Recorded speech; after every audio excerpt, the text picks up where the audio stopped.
अगर हम एक लेबोरेटरी में जाएं और एक साइड पर धरती की सतह यानी अर्थ्स क्रस्ट का एक छोटा सा टुकड़ा रखें और फिर दूसरी तरफ किसी लिविंग ऑर्गेनिज्म का टिश्यू रखें। जैसे किसी पेड़ का पत्ता या मान लीजिए इंसानी लिवर का एक छोटा सा टिश्यू। हाँ बिल्कुल।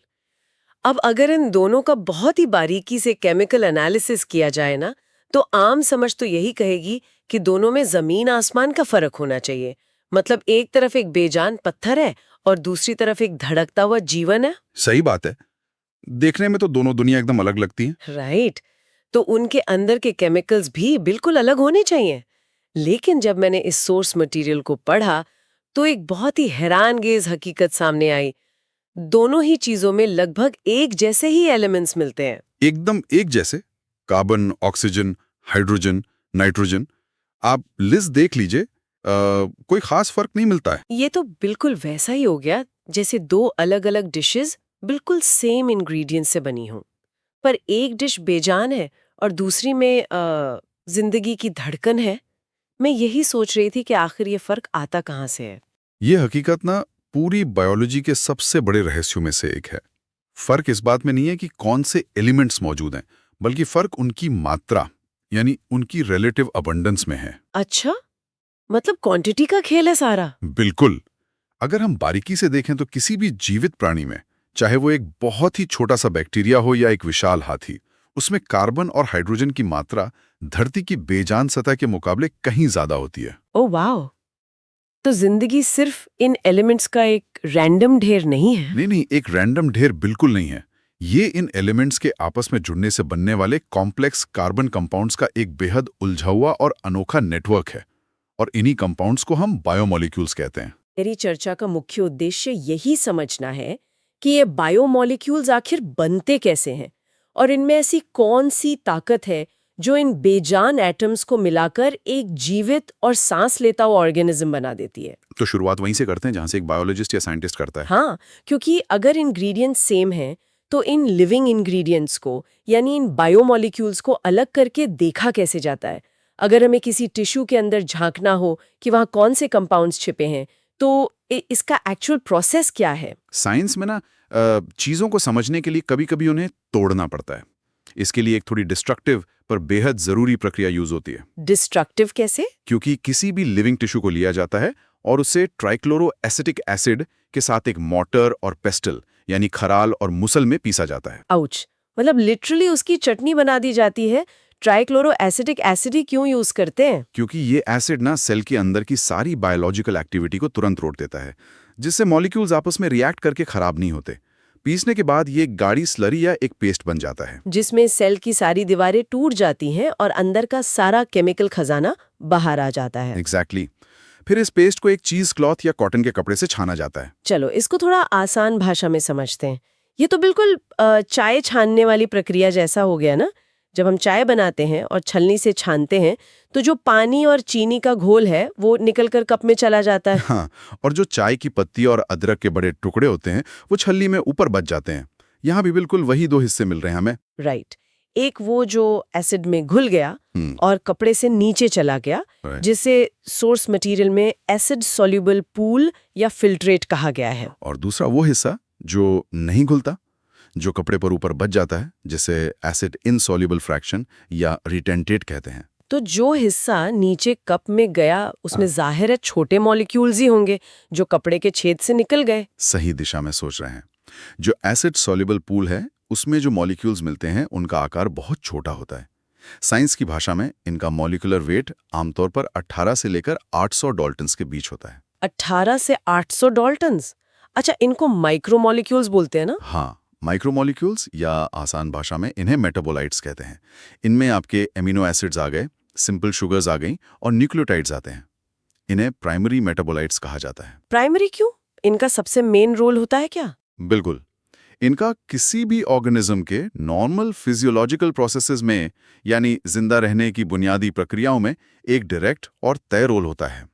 ये डायरेक्टली ग्रोथ और एनर्जी बनाने में काम आते हैं। लेकिन इस मटेरियल में एक और कैटेगरी थी, सेकेंडरी मेटाबोलाइट्स। वो क्या होते हैं? यहाँ नेचर एक अलग ही जादू दिखाती है।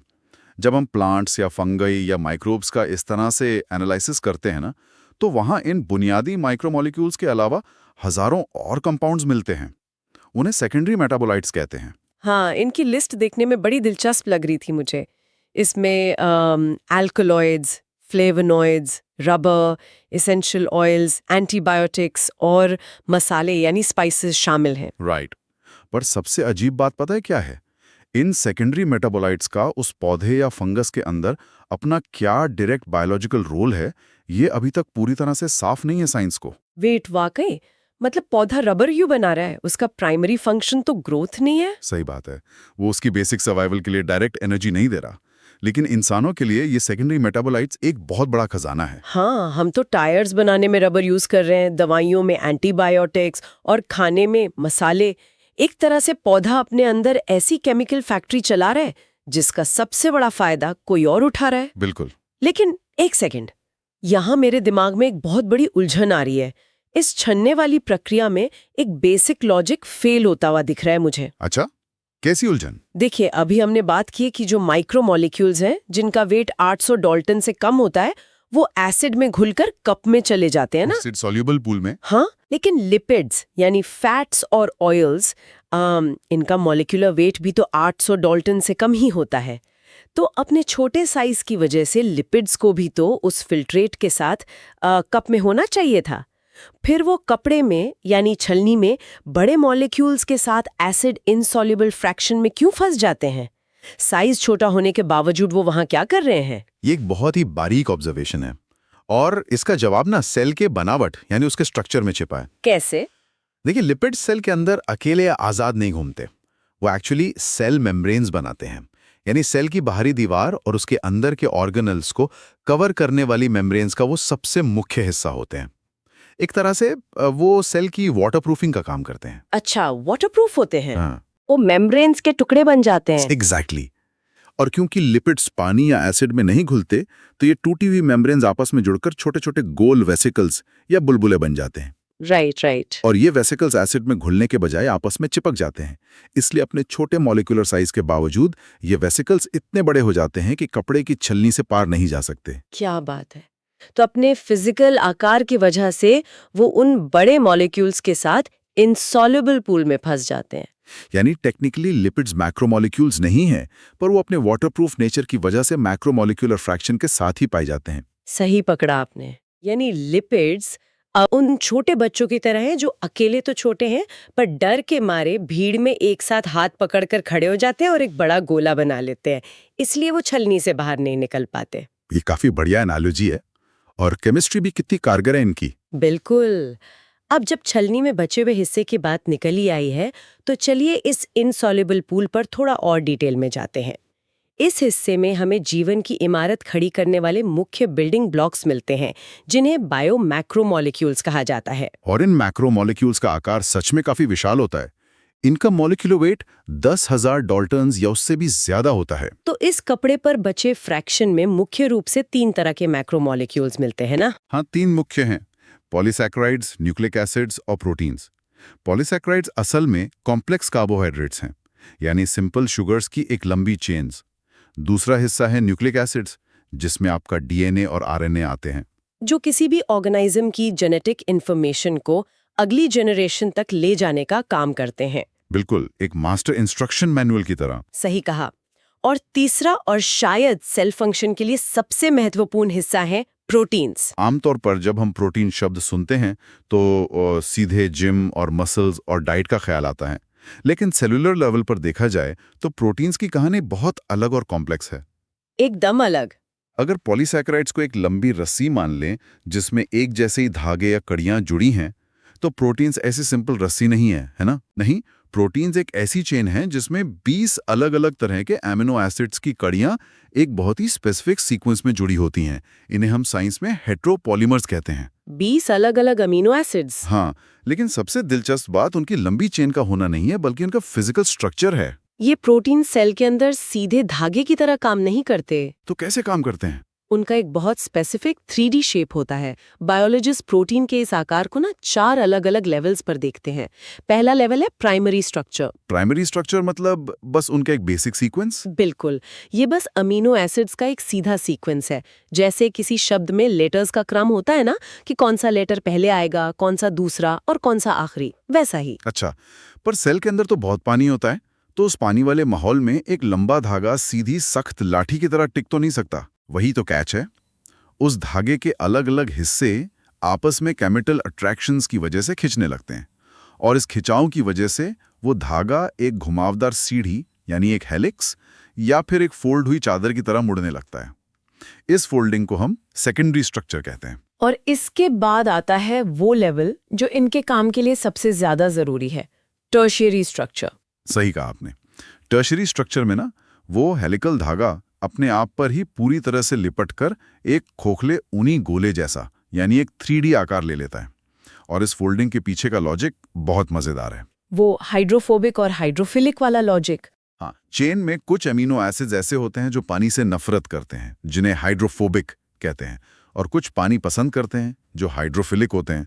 अब क्योंकि सेल के अंदर हर तरफ पानी ही पानी है, तो पानी से बचने के लिए जो हाइड्रोफोबिक अमीनो एसिड्स हैं वो अंदर की तरफ छिप जाते हैं उस गोले के, और पानी पसंद करने वाले बाहर की तरफ आ जाते हैं। वाओ! तो इस पूरी जद्दोजहद में प्रोटीन एक बेहद स्पेसिफिक 3D आकार ले लेता है अपने आप। एग्जैक्टली। और किसी भी प्रोटीन को अपना बायोलॉजिकल काम करने के लिए, चाहे वो ऑक्सीजन कैरी करना हो या खाना पचाना, ये टर्शरी 3D स्ट्रक्चर होना सबसे ज्यादा जरूरी है। बिना इसके वो यूजलेस है। और चौथा लेवल भी था ना, क्वाटरनरी स्ट्रक्चर। हाँ, अंत में जब एक से ज्यादा ऐसे 3D प्रोटीन्स आपस में जुड़कर एक बड़ी कॉम्प्लेक्स मशीन बनाते हैं, जैसे अडल्ट ह्यूमन हीमोग्लोबिन, जिसमें 4 अलग अलग सब यूनिट्स होते हैं, तो उस पूरे कंबाइंड स्ट्रक्चर को क्वाटरनरी स्ट्रक्चर कहते हैं। ये जो 3D आकार वाली बात आपने बताई ना, इस पर थोड़ा और ध्यान देना जरूरी है, क्योंकि सोर्स पढ़ते हुए मुझे रियलाइज हुआ कि बायोलॉजी में स्ट्रक्चर ही फंक्शन तय करता है, शक्ल ही उसका काम बताती है। बिल्कुल, फॉर्म डिक्टेट्स फंक्शन। इसका एक बहुत ही सटीक उदाहरण पॉलीसैकेराइड्स में देखने को मिला मुझे, स्टार्च और सेल्यूलोज का। दोनों ही शुगर के चेन्स हैं और दोनों पौधों में ही मिलते हैं, लेकिन काम में कितना ज्यादा फर्क है। बहुत बड़ा फर्क है दोनों के नेचर में। देखिए, स्टार्च का स्ट्रक्चर एक स्प्रिंग जैसा यानी हेलिकल होता है, और इस स्प्रिंग जैसे आकार की वजह से इसके अंदर छोटी छोटी खाली जगह बन जाती हैं, जिसमें ये आयोडीन के छोटे मॉलिक्यूल्स को अपने अंदर फंसा सकता है। और जब आयोडीन फंस जाता है तो स्टार्च नीले रंग का दिखने लगता है टेस्ट में। राइट, आयोडीन टेस्ट इसी पर बेस्ड है। वहीं दूसरी तरफ अगर देखें तो सेलुलोज का स्ट्रक्चर बिल्कुल सीधा और फ्लैट होता है। उसमें कोई ऐसे कॉम्प्लेक्स हेलिक्स नहीं होते, इसलिए वो आयोडीन को फंसा ही नहीं सकता। लेकिन अपनी इस सीधी और सख्त बनावट की वजह से ही सेलुलोज इतना मजबूत होता है कि उससे कागज यानी पेपर और कॉटन के कपड़े बनते हैं। सही बात है। मतलब सिर्फ मॉलिक्यूलर आकार बदलने से एक चीज हमारी बॉडी के लिए खाकर एनर्जी लेने वाली चीज बन गई, और दूसरी ऐसी सख्त चीज बन गई जिस पर हम बैठकर लिखते हैं। ये सच में हैरान करने वाला है। और प्रोटीन्स की इस अहमियत को और इस विशालता को समझने के लिए कुछ और फिगर्स हैं जो दिमाग घुमा देते हैं। ये फिगर्स इस बात का सबूत हैं कि प्रोटीन्स इस दुनिया को एक्चुअली कैसे कंट्रोल करते हैं। हाँ, जैसे अगर हम जानवरों की दुनिया को देखें तो सबसे ज्यादा पाया जाने वाला प्रोटीन कोलेजन है। ये हमारी स्किन, हड्डियों और टेंडन्स को मजबूती देता है। पर अगर हम पूरी धरती यानी पूरे बायोस्फीयर की बात करें ना, तो सबसे ज्यादा पाया जाने वाला प्रोटीन एक अनोखा इंजन है जिसका नाम है रूबिस्को। रूबिस्को? ये पौधों में मिलता है ना? हाँ, ये पौधों में फोटोसिंथेसिस के दौरान कार्बन डाइऑक्साइड को हवा से पकड़ने का सबसे मुख्य काम करता है। इसी की वजह से फूड चेन स्टार्ट होती है। इनफैक्ट से एक बात तो तय हो जाती है कि प्रोटीन सिर्फ हमारी बॉडी का फ्रेम या ईंटें नहीं बनाते, वो दुनिया चलाते हैं एक तरह से। और जब उन्हें चलाने की बात आती है तो प्रोटीन एक स्ट्रक्चरल हिस्से से बदलकर एक माइक्रोस्कोपिक इंजन बन जाता है, और इन लिविंग इंजन्स को हम एंजाइम्स कहते हैं। बिल्कुल ठीक कहा। एंजाइम्स लाइफ के आगे बढ़ने के लिए सबसे जरूरी हैं। लेकिन यहाँ एक आम इंसान की तरह अगर मैं सोचूं तो एक उलझन होती है। अगर हमारे सेल के अंदर केमिकल्स पहले से मौजूद हैं और उन्हें आपस में रिएक्ट करके एक नया प्रोडक्ट बनाना है, तो वो आपस में खुद ही क्यों नहीं रिएक्ट कर लेते? एंजाइम्स की यानी इन कॉम्प्लिकेटेड मशीन्स की आखिर जरूरत ही क्या है? अच्छा, इसको एक आसान परिकल्पना से समझते हैं। मान लीजिए कि एक बड़ा सा बहुत भारी पत्थर एक पहाड़ की तलहटी में यानी बेस पर रखा है और उस पत्थर को पहाड़ की चोटी के उस पार पहुंचाना है। ओके। अब पत्थर में पोटेंशियल एनर्जी तो है, पर वो अपने आप तो उड़कर चोटी पर जाएगा नहीं। किसी को बहुत सारी ताकत लगानी पड़ेगी उस पहाड़ की चोटी तक उसे ढकेलने में। केमिस्ट्री की भाषा में इस पहाड़ की ऊंचाई को एक्टिवेशन एनर्जी कहते हैं। एक्टिवेशन एनर्जी मतलब एक शुरुआती पुश। एग्जैक्टली। दो मॉलिक्यूल्स जब आपस में टकराते हैं तो उनके बाहरी इलेक्ट्रॉन क्लाउड्स एक दूसरे को रिपेल करते हैं, यानी दूर धकेलते हैं। इस रिपल्शन को तोड़कर रिएक्शन शुरू करने के लिए उस शुरुआती ऊर्जा की जरूरत होती है। बिना इस एनर्जी के न रिएक्शन रुका रहता है। तो एंजाइम्स का मुख्य काम इस पहाड़ को छोटा करना है। ओह, यानी एंजाइम एक तरह से उस पहाड़ के बीच में एक सुरंग या टनल बना देता है ताकि हमें पत्थर को चोटी तक धकेलना ही ना पड़े, सीधे उस पार निकल जाएं। बिल्कुल यही होता है। जब एक्टिवेशन एनर्जी का पहाड़ कम हो जाता है तो रिएक्टेंट, जिसे हम आमतौर पर सबस्ट्रेट कहते हैं, वो आसानी से और बेहद तेजी से प्रोडक्ट में बदल जाता है। और तेजी का आलम ये होता है जिसकी हम कभी कल्पना भी नहीं कर सकते। अगर नंबर्स की बात करें जो मैं पढ़ रही थी, तो ये रफ्तार सच में दिमाग हिला देने वाली है। एक एंजाइम है जिसका नाम है कार्बोनिक एनहाइड्रेज, है ना? हाँ, कार्बोनिक एनहाइड्रेज ये हमारे ब्लड में और सेल्स में काफी इंपॉर्टेंट रोल प्ले करता है। तो हमारी बॉडी में कार्बन डाइऑक्साइड और पानी मिलकर कार्बोनिक एसिड बनाते हैं। अब सोर्स में लिखा था कि अगर बॉडी में ये एंजाइम ना हो तो ये रिएक्शन इतना धीमा होता है कि 1 घंटे में सिर्फ 200 मॉलिक्यूल्स बनते हैं। सिर्फ 200 मॉलिक्यूल्स पूरा 1 घंटा लगाकर? लेकिन जहां ये एंजाइम यानी कार्बोनिक एनहाइड्रेज बीच में आया, रिएक्शन की रफ्तार इतनी ज्यादा बढ़ जाती है कि हर सेकंड एक सिंगल सेकंड में 6 लाख मॉलिक्यूल्स बनने लगते हैं। यानी उस माइक्रोस्कोपिक मशीन ने रिएक्शन को 10 मिलियन गुना तेज कर दिया। ये किसी मैजिक ट्रिक जैसा लगता है। पर एक बात बताइए, माइक्रोस्कोपिक लेवल पर ये मैजिक आखिर होता कैसे है? ये मैजिक एंजाइम के एक बेहद खास हिस्से में होता है जिसे एक्टिव साइट कहते हैं। अभी थोड़ी देर पहले हमने प्रोटीन के टर्शरी यानी 3D स्ट्रक्चर की बात की थी ना, जहां वो ऊनी गोले की तरह फोल्ड होता है। हाँ, वही हाइड्रोफोबिक और हाइड्रोफिलिक की वजह से जो फोल्डिंग हुई थी। वही। जब प्रोटीन का वो लंबा धागा फोल्ड होता है तो उसके आकार में कुछ नेचुरल खांचे या पॉकेट्स बन जाते हैं। इन्हीं पॉकेट्स को एक्टिव साइट कहते हैं। ये पॉकेट और आने वाला केमिकल बिल्कुल एक ताले और चाबी जैसा फिट होता है, लॉक इन की मॉडल। अच्छा, जो केमिकल कन्वर्ट होना है यानी जो सबस्ट्रेट है वो इस पॉकेट में आके बिल्कुल फिट बैठ जाता है। बिल्कुल। और क्योंकि वो सबस्ट्रेट वहां फंस जाता है तो एंजाइम उसके केमिकल बॉन्ड्स को थोड़ा मोड़ता है, उन्हें फिजिकल तौर पर कमजोर करता है। यही बॉन्ड्स को कमजोर करना एक्टिवेशन एनर्जी का पहाड़ छोटा करना है और वो तुरंत उसे नए प्रोडक्ट में तोड़ देता है। और नया प्रोडक्ट बनने के बाद जाहिर है उसका आकार थोड़ा बदल जाता होगा। हाँ, प्रोडक्ट का शेप बदलते ही वो उस पॉकेट से बाहर निकल जाता है और एंजाइम तुरंत फ्री हो जाता है ताकि वो अगले ही माइक्रोसेकंड में किसी दूसरे सबस्ट्रेट के साथ आकर वही प्रक्रिया दोहरा सके। अगर ये एंजाइम्स इतनी भारी रफ्तार से काम करते हैं, मतलब 10 मिलियन गुना तेजी से, तो इसका मतलब ये एक बेहद ही पावरफुल इंजन है। और अगर गाड़ी में इतना पावरफुल इंजन लगा हो तो ब्रेक, स्टीयरिंग और एक अच्छा कूलिंग सिस्टम भी तो चाहिए, वरना तो बॉडी के अंदर केओस यानी पूरी तरह से अफरा तफरी फैल जाएगी। मैं यही सोच रही थी कि इन इंजन्स को कंट्रोल कैसे किया जाता है सेल के अंदर। इनका कंट्रोल इनके आसपास के माहौल यानी एनवायरनमेंट में ही निर्धारित होता है। देखिए, एंजाइम्स बहुत नखरे वाले होते हैं। उन्हें सही से काम करने के लिए एक स्पेसिफिक माहौल चाहिए होता है, खासतौर पर एक तय टेम्परेचर और एक तय पीएच लेवल। टेम्परेचर और पीएच क्यों इतना मैटर करता है? क्योंकि हम जानते हैं कि एंजाइम्स असल में प्रोटीन्स हैं और प्रोटीन्स का सारा जादू उनके डेलिकेट 3D फोल्डिंग पर डिपेंड करता है। अब अगर अचानक से बहुत ज्यादा गर्मी बढ़ जाए तो वो मॉलिक्यूल तेजी से वाइब्रेट करने लगता है। इस वाइब्रेशन से वो कमजोर केमिकल बॉन्ड्स टूट जाते हैं जो उस प्रोटीन को 3D आकार में बांध कर रखते हैं। ओ, तो वो जो फोल्ड हुआ वुलन बॉल था वो खुलने लग जाता है। सही पकड़ा। वो बॉल खुलने लगता है और उसकी एक्टिव साइट का आकार पूरी तरह से बिगड़ जाता है। इस पूरी प्रक्रिया को साइंस में डीनेचर होना कहते हैं। और एक बार आकार बिगड़ा तो आपको पता ही है, चाबी ताले में फिट नहीं होगी और एंजाइम अपना काम करना हमेशा के लिए बंद कर देगा।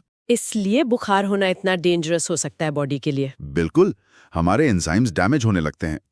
हालांकि नेचर में हमेशा कुछ न कुछ हैरान अंगेज एक्सेप्शंस मिल ही जाते हैं। कैसा एक्सेप्शन? जैसे जो बैक्टीरिया आग उगलते हुए गर्म झरनों यानी सल्फर स्प्रिंग्स में पाए जाते हैं ना, उनके एंजाइम्स को एक्सट्रीम हीट की आदत होती है। वो 80 से 90 डिग्री सेल्सियस पर भी अपना 3D आकार बनाए रखते हैं और स्टेबल रहते हैं। क्या बात कर रहे हो? 80-90 डिग्री पर तो हमारा प्रोटीन उबल जाए। ये तो कमाल की एडेप्टेशन है। लेकिन चलो, टेम्परेचर और पीएच तो माहौल की बात हो गई। इन एंजाइम्स को काम करने के लिए किसी दूसरे केमिकल की मदद भी लगती है क्या? हाँ, एंजाइम्स अकेले ये सारा भारी काम हमेशा नहीं करते। उन्हें फील्ड पर कुछ हेल्पर्स की जरूरत पड़ती है, जिन्हें कोफैक्टर्स कहते हैं। ये कोफैक्टर्स दरअसल नॉन प्रोटीन मॉलिक्यूल्स होते हैं जो एंजाइम के साथ जुड़कर उसका काम आसान बनाते हैं। मतलब इनके बिना एंजाइम अकेले फास्ट काम नहीं कर सकता? नहीं, इनके बिना एंजाइम की एक्टिव साइट उतनी इफेक्टिवली काम नहीं कर पाती। इसमें अलग-अलग तरह के हेल्पर्स होते हैं। जैसे हीम एक ऑर्गेनिक प्रोस्थेटिक ग्रुप है जो परऑक्साइड एंजाइम के साथ बिल्कुल फेविकॉल की तरह टाइटली जुड़ा होता है। और सोर्स में ये भी लिखा था कि विटामिन्स का भी बड़ा रोल होता है इसमें। बिल्कुल, कुछ कोएंजाइम्स होते हैं जिनकी बनावट में हमारे खाने वाले विटामिन्स का बड़ा रोल होता है, जैसे विटामिन नियासिन हो गया। और तीसरी कैटेगरी होती है मेटल आयंस की, जैसे जिंक, जो एंजाइम के एक्टिव साइट पर जुड़कर सबस्ट्रेट को पकड़ने में एक फिजिकल मदद करते हैं। तो बिना इन हेल्पर्स के एक फंक्शनल एंजाइम अपनी ताकत खो बैठता है और एक आम प्रोटीन बनकर रह जाता है। ये देखकर समझ आता है कि न्यूट्रिशन क्यों इतना जरूरी है। सही बात है। लेकिन यहाँ एक दिलचस्प चीज और पढ़ी मैंने। हमारे सेल्स कभी-कभी जानबूझकर इन एंजाइम्स की रफ्तार को रोकते भी हैं और इसके लिए इनहिबिटर्स का इस्तेमाल किया जाता है। अब इनहिबिशन यानी रोकना शब्द सुनने में ना आम तौर पर बुरा लगता है, जैसे कोई रुकावट डाल रहा हो। तो क्या एक एंजाइम को अपना अच्छा और फास्ट काम करने से रोकना किसी ऑर्गेनिज्म के लिए सच में फायदेमंद भी हो सकता है? आम जिंदगी में हमें रोक टोक शायद बुरी लगती हो, पर साइंस और मेडिसिन की दुनिया में एंजाइम्स की इन इनहिबिटर्स द्वारा की गई रोक टोक एक वरदान से कम नहीं है। इसको समझने के लिए हमें कॉम्पिटिटिव इनहिबिटर्स को देखना होगा। कॉम्पिटिटिव इनहिबिटर, ये कैसे काम करता है? होता क्या है कि ये इनहिबिटर मॉलिक्यूल देखने में बिल्कुल उस ओरिजिनल सबस्ट्रेट जैसा ही होता है, जैसे एक ही ताले की दो मिलते जुलते आकार वाली चाबियां। अब एंजाइम धोखा खा जाता है और असली सबस्ट्रेट को लेने की बजाय इस फेक वाले इनहिबिटर को अपनी एक्टिव साइट में जगह दे देता है। ओ, तो उसने ताले के अंदर गलत चाबी फंसवा दी। एग्जैक्टली। और अब क्योंकि ये असली सबस्ट्रेट तो है नहीं, इसलिए आगे का केमिकल रिएक्शन वहीं रुक जाता है और एंजाइम पूरी तरह से ब्लॉक हो जाता है। इस पूरी ट्रिक का इस्तेमाल हम मेडिकल साइंस में खासकर हार्मफुल बैक्टीरिया को मारने वाली दवाइयां बनाने में बहुत करते हैं। अच्छा, कैसे? कोई एग्जाम्पल है इसका? हाँ बिल्कुल। उदाहरण के लिए मालोनेट नाम का एक केमिकल होता है। ये बैक्टीरिया के अंदर पाए जाने वाले सक्सिनिक डिहाइड्रोजनेज एंजाइम को ब्लॉक कर देता है। क्यों? क्योंकि मालोनेट देखने में बिल्कुल उसके असली सबस्ट्रेट सक्सिनेट जैसा दिखता है। तो जब हम किसी बैक्टीरियल इन्फेक्शन में ऐसी कम्पिटिटिव इनहिबिटर दवाई डालते हैं तो बैक्टीरिया का वो जरूरी एंजाइम ब्लॉक हो जाता है। हाँ, एंजाइम रुक जाता है, बैक्टीरिया का एनर्जी साइकिल वहीं टूट जाता है और रिजल्ट ये होता है कि बैक्टीरिया मर जाता है। तो देखिए, किसी एंजाइम का काम रोकना दरअसल यहाँ हमारी जान बचाने के काम आ रहा है। वाह! ये चर्चा अभी तक एक बेहद लंबा और सटीक सफर तय कर चुकी है। हमने शुरू में देखा कि कैसे धरती और लिविंग टिश्यू में लगभग सेम केमिकल्स होते हैं। फर्क सिर्फ उनकी बनावट और कॉम्प्लेक्सिटी का है। हाँ, वो अर्थ क्रस्ट वाला एग्जाम्पल। राइट। फिर एसिड में पीसकर और उसे छानकर हमने देखा कि अलग-अलग आकार के माइक्रोमोलिक्यूल्स और मैक्रोमोलिक्यूल्स कैसे बिहेव करते हैं। वो लिपिड्स की कहानी कितनी इंटरेस्टिंग थी कि कैसे वाटरप्रूफ होने की वजह से वो बड़ी छलनी में फंस जाते हैं। और उसके बाद सबसे बड़ा रहस्य जो खुला, प्रोटीन्स की 3D फोल्डिंग का। कैसे वो फोल्ड होकर एंजाइम्स यानी एंजाइम्स बन जाते हैं और किसी रिएक्शन को 10 मिलियन गुना तक तेज कर देते हैं। और कैसे उनका एक फाइन ट्यून कंट्रोल रूम होता है जहां टेम्परेचर, पीएच, कोफैक्टर्स और इनहिबिटर्स मिलकर लाइफ का एक एग्जैक्ट बैलेंस बनाते हैं। ये सब कुछ साबित करता है कि जीवन सिर्फ केमिकल्स का एक रैंडम ढेर नहीं है, बल्कि उनका एक बेहद फाइन ट्यून और हाईली ऑर्गेनाइज्ड सिस्टम है। सही कहा। जिंदगी का हर एक मॉलिक्यूल, हर एक छोटी सी केमिकल गाड़ी एक तय डायरेक्शन में भाग रही है सेल के अंदर। ये एक बेहद कोऑर्डिनेटेड डांस की तरह है, जहां हर केमिकल का अपना एक तय रोल होता है। और जैसा कि प्योर साइंस में होता है, जब हमें लगता है कि हमने सारे रूल समझ लिए हैं, तभी कोई एक एक्सेप्शन सामने आता है जो उन सारे नियमों को तोड़ देता है। ऐसा कौन सा एक्सेप्शन? इस विश्लेषण को खत्म करने से पहले उस क्रांतिकारी कॉन्सेप्ट को छूना जरूरी है जो इस पूरे रूल बुक को उलट कर रख देता है। मुझे लगता है मैं समझ रही हूँ आप किस तरफ इशारा कर रहे हैं। हमने इस पूरी चर्चा में ना बार बार इस बात पर जोर दिया कि सारे एंजाइम्स यानी सारे एंजाइम्स नेचर में प्रोटीन्स ही होते हैं, है ना? हाँ, यही बेसिक रूल है। हमने यही माना कि प्रोटीन्स ही काम करने वाले मजदूर या मशीन है, और जो न्यूक्लिक एसिड्स हैं जैसे कि डीएनए और आरएनए, वो सिर्फ एक इंस्ट्रक्शन मैनुअल या हार्ड ड्राइव की तरह है जिनका काम बस जेनेटिक इन्फॉर्मेशन को अगली पीढ़ी के लिए संभाल कर रखना है। यही पढ़ाया जाता है ज्यादातर। लेकिन इस डॉक्यूमेंट में बायोलॉजी का एक छोटा सा शब्द छिपा था जिसका नाम था रिबोजाइम्स।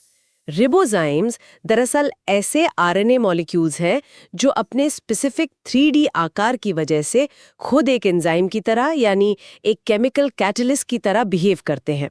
ये तो उन पक्के नियमों को पूरी तरह से ध्वस्त कर देता है कि सिर्फ प्रोटीन ही एक मशीन बन सकते हैं। इस एक छोटी सी डिस्कवरी के मायने ना बायोलॉजी में बहुत बहुत गहरे हैं। अगर हम एवोल्यूशन या जीवन की शुरुआत की तरफ पीछे मुड़कर कल्पना करें, तो ये बायोलॉजी का सबसे बड़ा सवाल होता है कि धरती पर पहले क्या आया?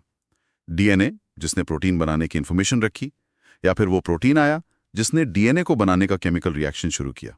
चिकन एंड एग सिचुएशन है ये। हाँ, वही मुर्गी पहले आई या अंडा। लेकिन रिबोजाइम्स इसका एक जवाब देते हैं, है ना?